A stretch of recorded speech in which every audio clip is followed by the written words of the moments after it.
तुम जो कुछ अपनी बही में लिखते हो,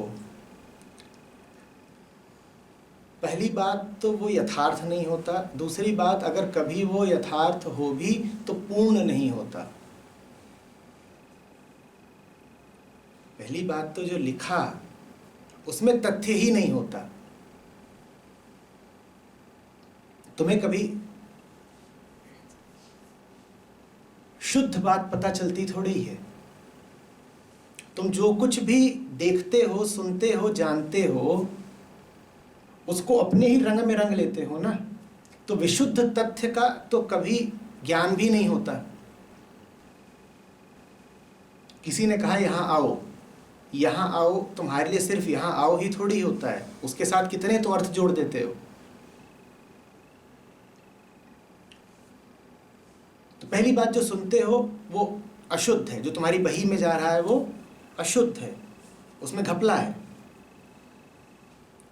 मिलावट है, गोलमाल है। और दूसरी बात, वो अपूर्ण है, क्योंकि यहां आओ से पहले भी एक अनंत कहानी है और यहां आओ के बाद भी एक अनंत कहानी है। और तुमने सुना कितना?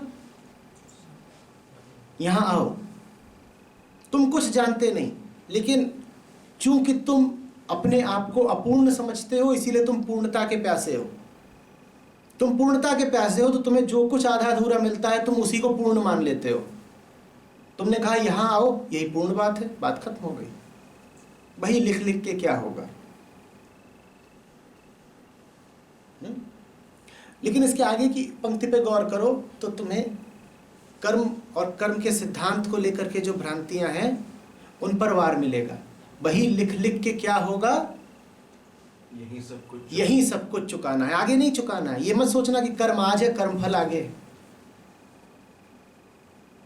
और उस बात का स्पष्टीकरण देना जरूरी है, क्योंकि आरंभिक पांथ ही ऐसी है जो ये धोखा दे सकती है, ये भ्रम दे सकती है कि हिसाब आगे देना पड़ेगा, कयामत का दिन आगे आएगा, निर्णय की घड़ी आगे है। सजन रे झूठ मत बोलो, खुदा के पास जाना है।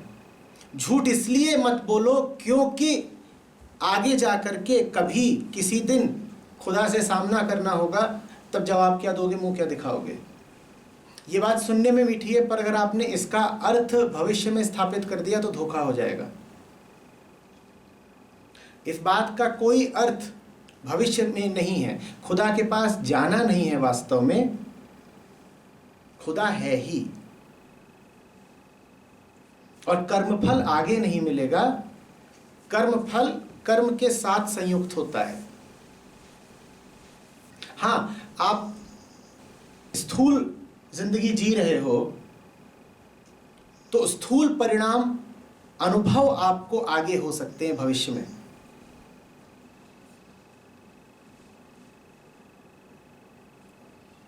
लेकिन कर्म और कर्म का परिणाम दूर नहीं होते, अलग अलग नहीं होते। ये दूरी बना करके इंसान ने अपने आप को बहुत धोखा दिया है।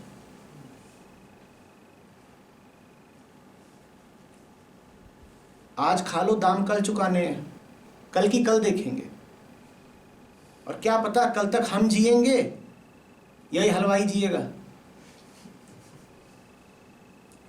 और फिर तृप्ति अभी मिल रही है, मजा अभी मिल रहा है, स्वाद अभी है, ले लो ना, कल देखा जाएगा। दाम कल चुकाने हैं।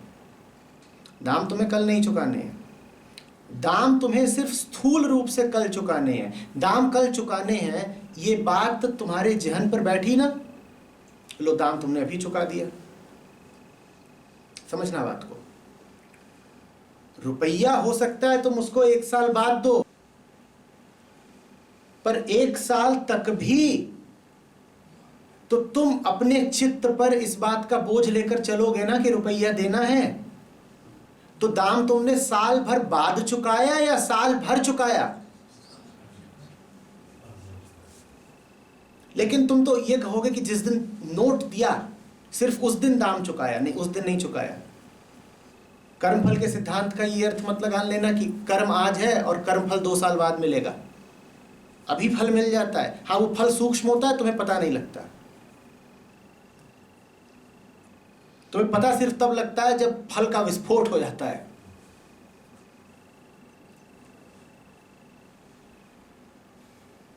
तुम ड्रग्स लेते हो और 10 लोग एक ही इंजेक्शन से अपने शरीर में वही नशा, वही जहर ले रहे हैं। लग गया तुमको HIV, आज तो तुम्हें पता भी नहीं लगेगा, तुम कहोगे आज तो सिर्फ मजे मिले हैं। और HIV वायरस शरीर में आने के कई सालों बाद हो सकता है एड्स बने। कई सालों तक वो यूं ही रहेगा, अपने आप को प्रदर्शित नहीं करेगा, उसके परिणाम दिखाई नहीं देंगे, तुम मौज में घूमोगे, तुम कहोगे मैं तो स्वस्थ हूं। पर कर्मफल तुमको 2 साल बाद मिला या उसी क्षण मिल गया था जिस क्षण तुम नशा कर रहे थे? उसी क्षण मिल गया था, बस तब तुम्हें पता नहीं चला, तब तुम्हारी चेतना में नहीं उभरा, परिणाम स्थूल नहीं था, सूक्ष्म था। तो तुम कहते हो कि अभी तो मौज मिली ना, कल की रात बहुत मस्त थी, सबने नशा किया।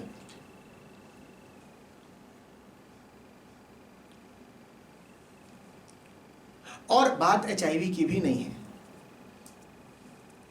जो तुमने करा उसने तुम्हारी चेतना को तत्काल, तत्क्षण गिरा दिया, डुबो दिया कि नहीं?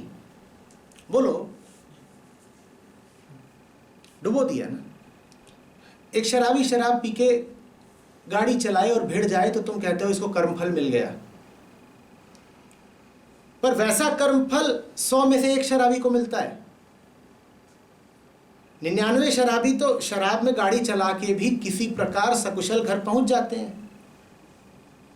तो शराबियों के पास तर्क है, वो कहते हैं कर्मफल मिलने की संभावना ही 1/100 है। 100 में से 99 बार तो शराब पी के भी घर पहुंच ही जाएंगे। इसीलिए कर्मफल के सिद्धांत का जो रूप प्रचलित है वो बहुत घातक है। बोलना जरूरी है क्योंकि गीत में भी आया है, भला कीजिए भला होगा, बुरा कीजिए बुरा होगा, और सजन अरे झूठ मत बोलो, खुदा के पास जाना। ऐसा लग रहा है कि आगे की बातें हो रही हैं। ध्यान रखना, बातें आगे की नहीं हो रही हैं। तुम जो भी कुछ करते हो वो किसी और को पता चले न चले, तुम्हें तो पता है क्योंकि तुम ही तो करता हो। तुमने तो अनुभव लिया, तुमने अपना मन गंदा कर लिया कि नहीं? ये जो 99 शराबी थे, इनकी गाड़ी भले ही नहीं भिड़ी, इनकी चेतना गिरी कि नहीं गिरी? कर्मफल मिल गया कि नहीं?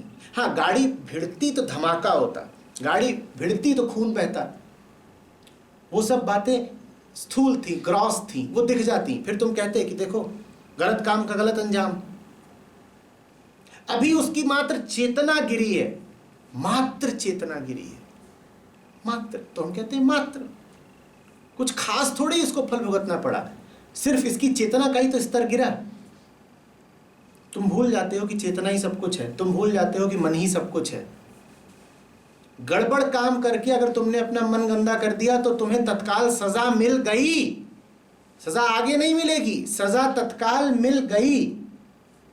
गलत काम अपना अंजाम स्वयं होता है और सही काम भी अपना अंजाम स्वयं होता है। कर्म और कर्मफल एक हैं।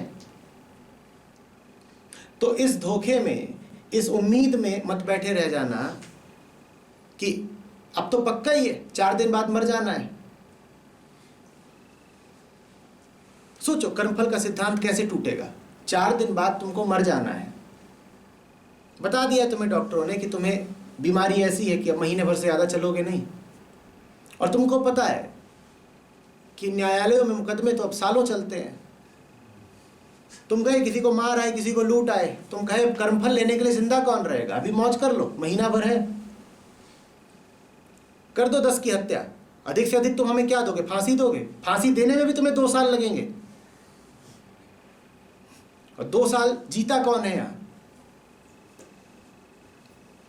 या कि तुम्हें पक्का पता है कि तुम्हारे पास कोई ऐसा साधन उपलब्ध है कि तुम भारत में हत्या करके भारत से भाग सकते हो, और तुम जानते हो भारत से एक बार भाग गए फिर तुम्हारा पकड़ा जाना जरा मुश्किल है।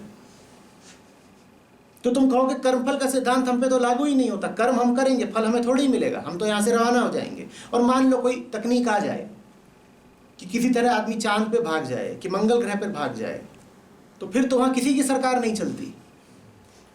तुम कहोगे हम पे तो कर्मफल लागू ही नहीं होता, यहाँ मारो पीटो जो करो, उसके बाद अपने यान में बैठो, उड़ जाओ, खत्म, कहेगा कर्मफल। कर्मफल का सिद्धांत सिर्फ तब सार्थक है, प्रासंगिक है, जब तुम ये समझो कि कर्म करने वाला कर्ता तत्काल उसका फल भी भोग ही लेता है। कर्म का उद्भव ही कर्म का फल है। तुमने घटिया नियत से प्रेरित होकर कोई काम किया तो कर्म से पहले ही तुम्हें कर्म का फल मिल गया। अभी तक तो मैं ये कह रहा था कि इस बात को हटाओ कि कर्मफल बाद में आता है और कर्म पहले। मैंने कहा कर्म और कर्मफल एक साथ हैं। अब मैं उससे भी आगे जा रहा हूं, मैं कह रहा हूं कर्मफल पहले आता है, कर्म बाद में आता है। बात को समझना। तुम्हारे दिल में ख्याल आया कि किसी का सर फोड़ दूं पत्थर मार के, तुम उसका सर फोड़ नहीं पाए तो कर्म तो हुआ ही नहीं, लेकिन कर्मफल तुम्हें फिर भी मिल गया। कर्मफल पहले आ गया, कर्म हुआ ही नहीं, फिर भी कर्मफल आ गया। कितने ही लोगों के प्रति तुम में ये भावना उठी है ना, इसकी हत्या कर दूं, इसको मार दूं, इसको आज पीसी डालूं, पर तुम ये सब कर थोड़े ही पाए, या कर लिया। दिन भर जितने लोगों के प्रति तुम में द्वेष रहता है उनका सर फोड़ लेते हो क्या? पर भावना तो कर लेते हो मारने पीटने की, किसी तरह का उनको नुकसान देने की। कर्मफल मिल गया बिना कर्म करे। कर्म की प्रेरणा ही कर्मफल है, कर्म का उद्भव ही कर्मफल है। कर्म जहां से आ रहा है वही कर्मफल है। घटिया प्रेरणा माने तुम्हें घटिया फल मिल गया। अब तुम ये ना कहना कि हमने करा नहीं। हाँ, कानून की नजर में तुमने कोई अपराध नहीं करा, पर अस्तित्व की नजर में अपराध हो गया। तुम कानून से जाके कहोगे हमने सोचा ही तो था कि सर फोड़ दे, फोड़ा थोड़े ही, तो कानून कहेगा बात ठीक। गलत सोचने की कोई सजा है ही नहीं। कानून की कोई धारा नहीं है जिसमें लिखा हो कि ये व्यक्ति गलत विचार करता है, इसको 6 साल की जेल। वहां तो स्थूल कर्म देखे जाते हैं। तुम घटिया से घटिया आदमी हो, पर तुमने घटिया काम नहीं किया तो तुम्हें कोई सजा नहीं मिलेगी। अस्तित्व की न्यायालय वहां ऐसे नहीं चलता, वहां अदालत दूसरी तरह चलती है। वहां तो बस ये देखते हैं कि तुमने क्या विचार भी उठाया, तुम क्या गलत केंद्र से, अधर्म के केंद्र से थोड़ी भी देर को संचालित हो लिए। अगर संचालित हो लिए तो संचालित होना ही गुनाह है, और जहां गुनाह है वहां सजा है तत्काल। वहां ऐसा नहीं होता कि तारीख पे तारीख। वहां तो काम हुआ सजा मिली। अरे नहीं भाई, वहां काम हुआ भी नहीं और सजा मिल गई। काम होने से पहले ही सजा मिल गई। या ये कह लो कि गलत काम आप अपनी सजा है, क्योंकि गलत काम वो जिसमें चेतना का एक निम्न स्तर सम्मिलित हो। चेतना का निम्न स्तर हुआ नहीं कि सजा तो मिल ही गई ना। तुम्हें क्रोध आया कि किसी का सर फोड़ दे, सर भले नहीं फोड़ा, पर उस क्रोध के कारण देखो तुमने अपना कितना नुकसान कर लिया। सजा तो मिल गई ना। मिल गई कि नहीं मिल गई? अब और कौन सी सजा चाहिए? और जिस केंद्र से तुम में एक व्यक्ति के प्रति क्रोध उठा था, उसी केंद्र से तुम में 50 के प्रति क्रोध उठेगा। वो केंद्र ही सजा है। जहां से तुम में विचारों का उद्भव हो रहा है वो जगह ही सजा है। अब और कौन सी सजा चाहिए? और इसी तरीके से सही काम का अच्छा परिणाम आगे नहीं मिलता। सही काम अपना परिणाम, अपना पुरस्कार आप है। जो सही काम कर रहा है उसे आगे के लिए कोई उम्मीद होती नहीं, होनी नहीं चाहिए। तुम सही जीवन जी रहे हो, इससे बड़ा पारितोष तुम्हें क्या मिलेगा? अभी तुम्हें और चाहिए, अभी तुम्हें और चाहिए। ये ऐसी सी बात है कि तुम किसी बाग में घूमो, मजे लो, फिर कहो अब घूमने के पैसे भी दो। घूम लिए, इसी में तो आनंद था। अभी तुम्हें घूमने के पैसे भी चाहिए, फल भी चाहिए। ये ऐसी सी बात है कि तुम अपनी प्रेमिका से गले मिलो, फिर उससे पैसे मांगो। वही गले मिला, इतना काफी नहीं था, अभी तुझे गले मिलने का पारिश्रमिक भी चाहिए। घटिया मन और स्वस्थ मन में यही अंतर है। घटिया मन पारिश्रमिक मांगता है, स्वस्थ मन पारितोष में जीता है। घटिया मन कहता है हमने तुम्हें जो दिया उसके बदले में कुछ दो ना। स्वस्थ मन कहता है जैसे जी रहे थे, जैसे थे उसी में आनंद है, अब और क्या मांगे, जो मिल गया उतना ही बहुत है।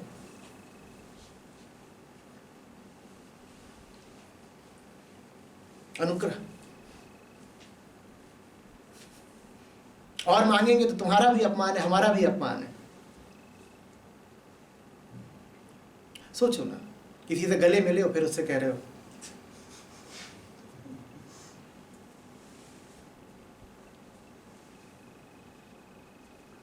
और ये खूब होता है संबंधों में। तुम हमसे गले मिले थे ना, अब दो। ऐसे इसी बात को कसौटी बना लो। जिस भी कर्म के परिणाम स्वरूप तुम्हें आगे की ओर देखना पड़े, भविष्य की ओर देखना पड़े, उस कर्म को ही घटिया जानना। और जो कर्म अपने आप में पूर्ण हो,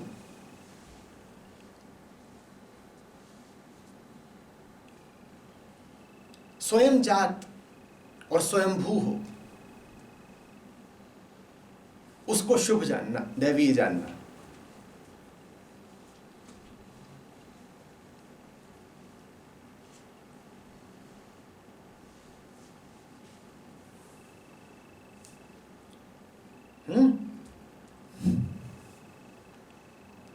ये धोखा इस गीत में एक जगह और हो सकता है, जहां कहा गया है लड़कपन खेल में खोया, मजे खेले तो जवानी नींद भर सोया। यहां भी तो जवानी की नींद, क्या बात है। और फिर कहा जा रहा है कि रोया सिर्फ बुढ़ापे में, बुढ़ापा देखकर रोया। ये गड़बड़ बात है, ये तुम्हें भविष्य की ओर प्रेरित करती है। ये तुमसे कहा जा रहा है कि अगर तुमने बचपन खेल में खो दिया और अगर तुम जवानी में सिर्फ भोग में लिप्त रहे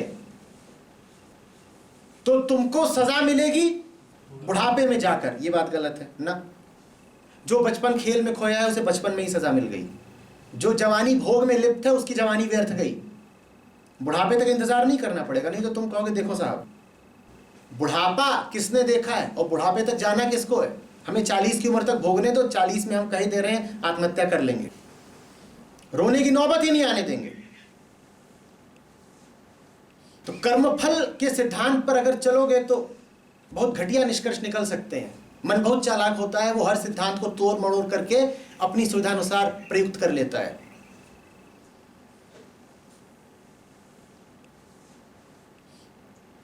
चारवाक दर्शन हुआ है भारत में पुराना, उन्होंने बहुत बातें कही और सुंदर बातें कही। असल में उन्होंने जो कुछ कहा वो अधिकतर तो उपलब्धि नहीं है, मिट गया, जला दिया गया, खो गया। पर उनकी एक बात है जिसका उपयोग समस्त भोगवादी करते हैं। वो कहते हैं देखो चारवाकों ने कहा था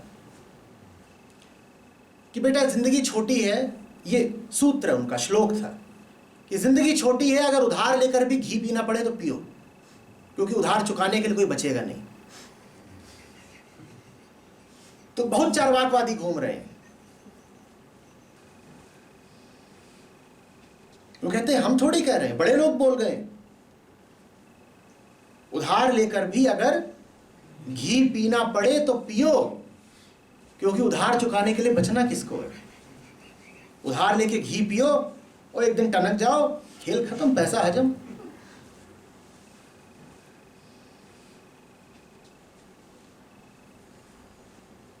इस चक्कर में मत रहना। उधार लिया जिस पल तुमने, उसी पल तुम्हारी चेतना पर दाग पड़ गया। लगा चुनरी पे दाग मिटाऊं कैसे। अब तुम ही पियो कि कुछ पियो, चेतना तो दब गई ना उधार के तले।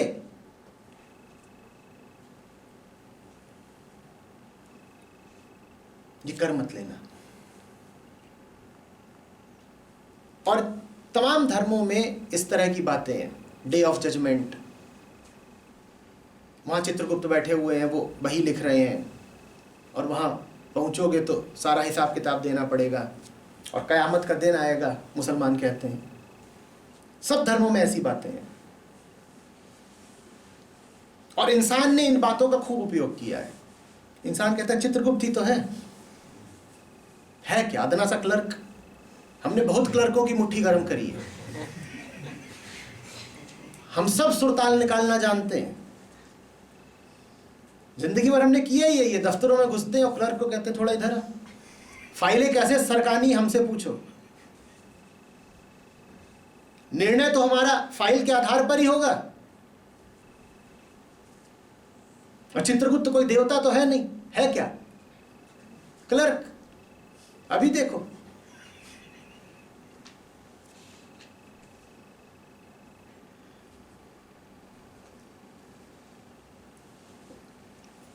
और आते हैं, कहते हैं क्या होगा कयामत के दिन? कब्रें भी खुलेंगी, जो मर चुके हैं उनका भी हिसाब होगा, फिर तय होगा कि कौन जाएगा जन्नत कौन जहन्नुम। तो हम भली भांति जानते हैं कि जितने हैं सब जहन्नुम जाने हैं। जब सब जाएंगे तो हम भी चले जाएंगे। जिंदगी भर साथ साथ रहे, अब तुम्हें छोड़ देंगे क्या प्रिय? भई तुम भली बात जानते हैं कि जहन्नुम में सबसे पहले तुम ही जाओगी।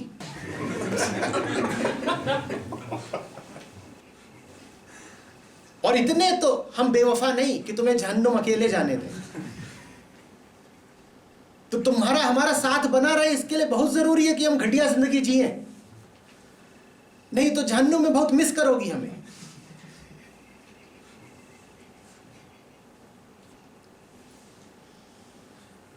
तमाम तर्क निकाल लोगे तुम।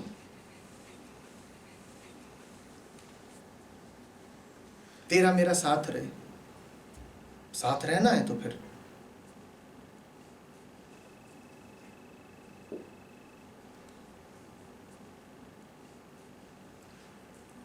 कर्मफल तत्काल है, और तत्काल से भी पहले है।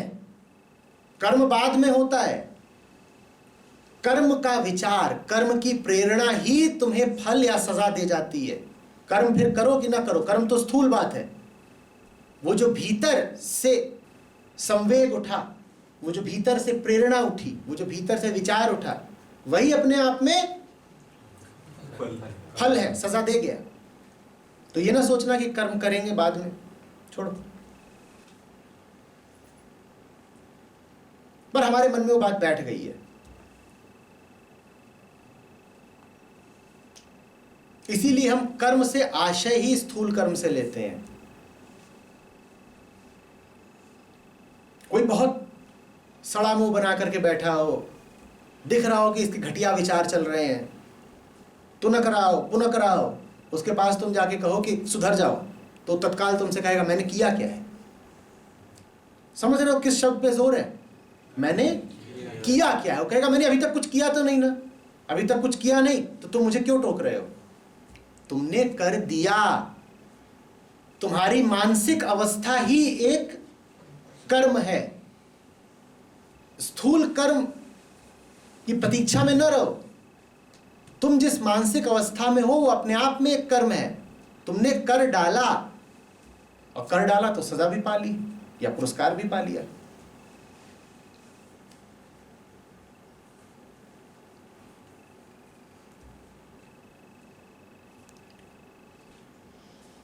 इसी बात को पुराने लोग ऐसे कहते थे कि ईश्वर सर्वत्र है, सर्वव्यापक है, वो सब कुछ देख रहा है। वो तुम्हारे मन के अंदर भी है, मन को भी देख रहा है। तो यही बात। अन्यथा अगर स्थूल कर्म को ही तुम कर्म का पैमाना मानोगे तो फिर तुम्हें वैचारिक तल पर अपराध करने से कोई नहीं रोक सकता। और तमाम बुद्धिजीवी हैं जो वैचारिक तल पर घोर अपराध कर रहे हैं, पर उन्हें कोई सजा नहीं दी जा सकती कानून में। हाँ, सजा उन्हें मिल जाती है अस्तित्व के द्वारा, तत्काल मिल जाती है।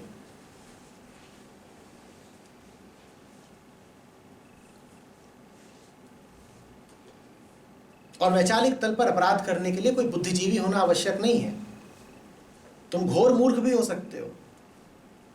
तुम विचार कर करके मजे ले रहे हो कि फलाने की दुकान जल गई, या मैं फलानी स्त्री को उठा लाया और उसको भोग लिया। ये सब भी तो अपराध ही है, और इसकी सजा भी तत्काल मिल जाती है। तुम सोचते हो किसी ने देखा नहीं, सब देखा गया है, और किसी बही में उसको लिखने की जरूरत नहीं है, क्योंकि देखते ही निर्णय भी हो गया, न्याय भी हो गया, सजा भी दे दी गई, अब भोगो भोगो।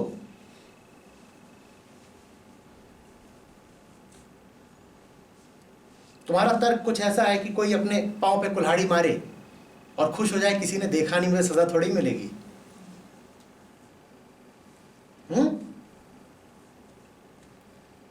घग्गू सिंह कुल्हाड़ी अपने ही पांव पे मार रहे हैं और खुश होते जा रहे हैं, क्या सोच सोच के कि किसी ने देखा थोड़ी, हमें सजा थोड़ी मिलेगी। सजा तो मिल गई, और सजा यही नहीं है कि तुमने अपने पांव पे कुल्हाड़ी मार ली, सजा ये है कि तुम घुग्गू सिंह हो। तुमने आज कुल्हाड़ी मारी है, कल कुछ और मारोगे, तुम्हारा होना ही अपराध है, तुम मिटो। तुम कुल्हाड़ी नहीं मारते तो खुरपा मारते पांव पे। तुम जैसे हो, तुम कुछ ना कुछ तो अपने साथ आत्मघातक करते ही, और फिर यही सोचते किसी ने देखा नहीं। यहां बहुत घूम रहे हैं, सबका ऐसा ही है। कुंडी चढ़ा लो, कोई देखने ना पाए, जरूर किसी ने नहीं देखा। तुमने भी नहीं देखा, तुमने भी नहीं देखा, तुमने तो देखा ना, मिल गई सजा।